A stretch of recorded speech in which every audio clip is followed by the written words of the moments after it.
Bəs belə deyim də, yox biz hər şey dedik, bu rəhlər demədi, buna nə rəh vuracağıq? İçəriyə nə rəng vuracaq? Qonaq otağına nə deyərdik? İnsan xarakterinə görə rəng seçimi olur. Bu necə baş verir? Soyuq tonlar var, isti tonlar var. Aha. İsti tonlara daha çox üstünlük verir ümumiyyətlə bizim belə deyək də Azərbaycan xalq olaraq biz çox üstünlük veririk. İsti tonlara üstünlük veririk. Amma soyuq tonlardan da istifadə olunur. Bu kontrast olmalı deyə. Əgər mən döşəməni isti tona seçmişəmsə, birdən-birə keçidi soyuq ton verə bilmərəm. Yəni əgər mənim parketim, döşəməm təbii ağac teksturası ilənsə, birdən-birə mən bomboz divar verə bilmərəm. Boz rəngdən istifadə edə bilmərəm. Orada bir keçid olmalıdır. Hə, kontrast keçid olmalıdır. Bəli, o keçidi mütləq həyata keçirmək lazımdır. Yoxsa yer olur başqa bir zona, divar olur başqa bir aləm, mebellər olur başqa bir aləm. Yaxşı. İsti tonlar seçərdim. Əgər mənim fikrimi alırsınızsa, isti tonlar, amma mənim heç bir vaxt diqqətimi çəkməyəcək bir ton olsun. Belə deyim də, aboy bura, divar kağızı buradızdan da. Burada seçim eləmək biraz fərdidir. Yəni o məkanın özündən asılıdır. O divar nə istəyəcək məsələsinə gəlib çıxır yenə. Divar nə istəyəcək? O divarın durumuna görə, çünki hər iki görüntünü ala bilərəmsə, yerimiz nə qədərdir? Yerimiz nə qədərdir, ona görə. Amma rəng etibarilə mən ümumiyyətlə çox pastel tonları sevirəm. Ümumiyyətlə gözə görsənməyən və məni narahat eləməyən, ümumiyyətlə diqqətimi dağıtmayan. Əslində mən o dizaynları görmüşəm sizdə, çox maraqlı keçidlər var, maraqlı belə adam uyutlu, özünü rahat hiss edir belə uyutlu. O xarakterə uyğun dizayn olunanda individuallıq qorunanda ona görə. İstər-istəməz belə deyim də dizaynerin özünün də bir dəsti xətti olmalıdır. İndi mən sizə bir şey deyim. Dizaynerin dəsti xətti necə bilinir? Necə bilinir?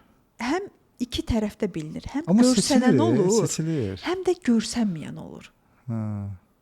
Məsələn, işıq keçidlərini sən elə qoya bilərsən ki, əslində bu sənin gizli bir imzan olur. Və ya sualların içində bir sual da var. Axırıncı dəfə hansı musiqini dinləmisiniz və ya hansı musiqini çox sevirsiniz?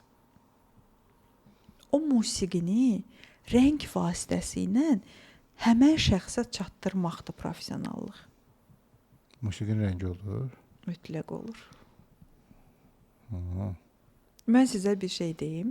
Deməli, bu məndə, bunu mən hiss eləyəndə ki, bu proses məndə var, mənə çox əvvəlcə qorxunc gəlmişdi ki, yəni mən görəsən, digər insanlardan bu qədər fərqləndirən tərəflərimdən biri əslində bilirsiniz nə idi? İnsanları, gördüyüm ilk insanları rənglərə bölürdüm. Hətta. Bəli, bu məndə uşaqlıqdan var. İnsanları rənglərə bölürdüm. Məsələn, mənim üçün ən təhlükəli və gözə görsənməyən insanlar olurdu, boz insanlar. O da bozun bir çaları var idi o. Amma mənim üçün daha yaxın və doğma olan insanlar yaşıl rəngə bölürdüm. Bir də bir xüsusiyyət deyim sizə. Mən mənzilə girəndə o mənzil başlayır mənim üçün boş bir mənzil. Başlayır əslində divarlar rənglənməyə, avadanlıqlar yerləşməyə, mebel harda olacaq. Bu elə bil ki, mən müştərinin beynində, həm də öz beynimdə yaratdığımı bir formalaşdıra bilirəm o boş divarlardan. O zaman konsept yaranır. Mənim üçün əslində nə şəkil vasitəsilə ev dizayn eləməyə doğru baxmıram, nə də plan üzərindən. Plan gəlir, başlayaq bunu dizayn eləməyə. Xeyr, elə olmur. Sən gedib o evi görməlisən. O evdə baxış keçirtməsən, gəzməsən, o günəş hardan batır, hardan çıxır.